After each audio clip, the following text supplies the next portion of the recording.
Today on Why I Kept It, Confusion, Espionage and Deception in the Cold War.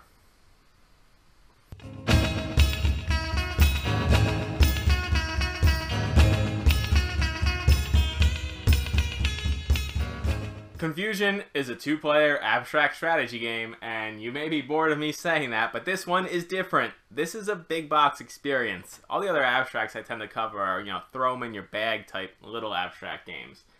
This is the real deal, and Confusion is an amazing game that I will step through some of the gameplay on, but let's take a brief moment to talk about how it was published and kind of my experience when I encountered the game. First thing off the bat, you're going to notice Stronghold Games in the corner. This was a very early title from them. It might have been their third game they published, and at the time they were specializing in reprinting classic games. There was Code 7-7, then Survive, then Confusion, which originally came out in '92, released again in 2011 with this very, very fancy, high production value new edition from Stronghold.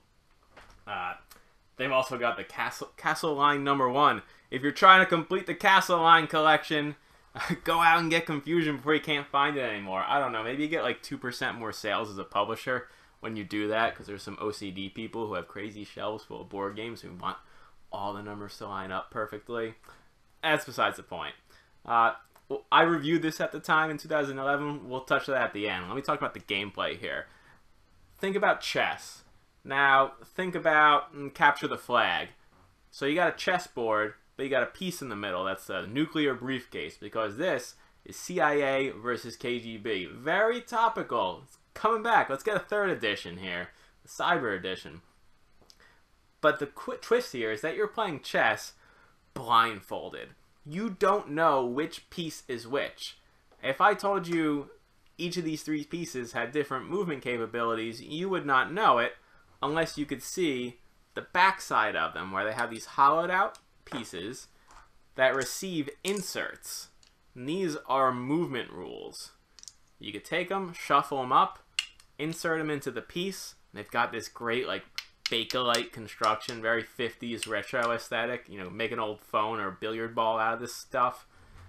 You take them, randomly shuffle up all the movement insert tiles. Your opponent will probably do this, and then place them down in front of you with the art facing you. So they're all lined up at your board edge here, and your opponent can see the movement inserts, but you can only see the art. Now, you go to make a move. You're trying to move to that center of the board and capture the briefcase. I declare, hey, I want to move piece K 3 spaces forward. Let's go to the classified information folder, which I will reveal to the internet.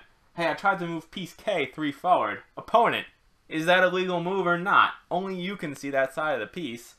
And you'll tell me, yeah, sure, you can move 3 forward. And I'll say, aha. That means it's either the 3 forward with the diagonal backwards move, or it's the straight 4 forward piece. I can cross off all the rest. This is dry erase marker too. So just keep using it. Once I totally figure out which piece it is, I can cross out the column, really start to deduce what the true movement capabilities of my pieces are, and then the game really starts to come out because you're starting to play high-level chess at that point.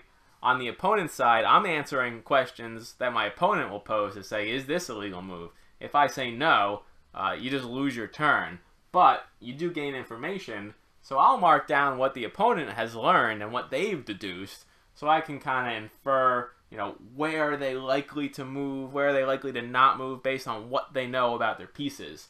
The question mark here is my favorite part of the game. This is a double agent, so you can just straight up lie to your opponent if they ask about moving the question mark tile. You gotta kind of keep track of it, because they will figure it out, and then they will bump off that piece, because I think it's if they win by using the double agent, you actually win, or something crazy like that. So you want to kill up the double agent off if you can.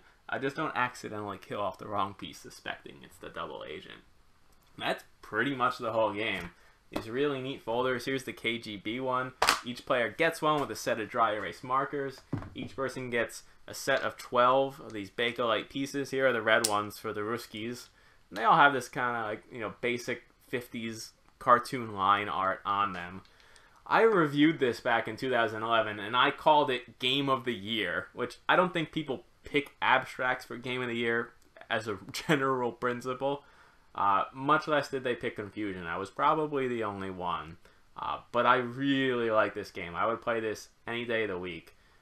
Back in 2011, this beat out things like King of Tokyo, which set the casual emerging game market on fire. Few Acres of Snow was really big in the strategy community.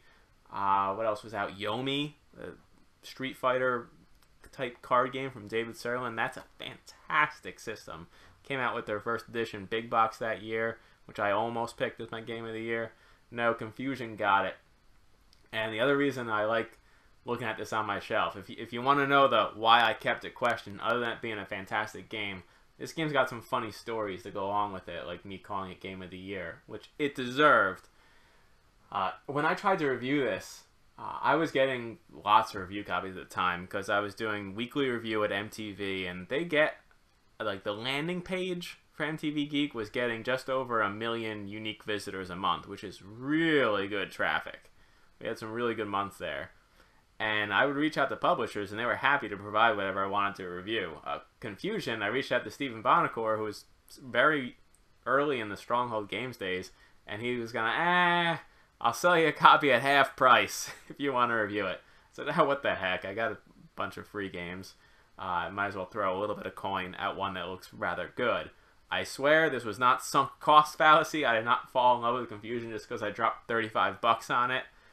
It legitimately is a fantastic game, but it makes me chuckle about like the vitriolic BGG threads that talk about like reviewer influence and do review copies ruin people and can I trust their opinions? Who the hell cares? Read the review and determine for yourself whether you think it seems a good piece of writing or not.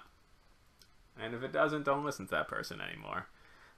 But if you think I'm crazy for calling Confusion an amazing game and potentially Game of the Year, then you can just disregard all of my opinions from here on out. But hopefully I'll at least show you some interesting games like Confusion. Alright, thanks for watching everybody. Have a good one. See you around.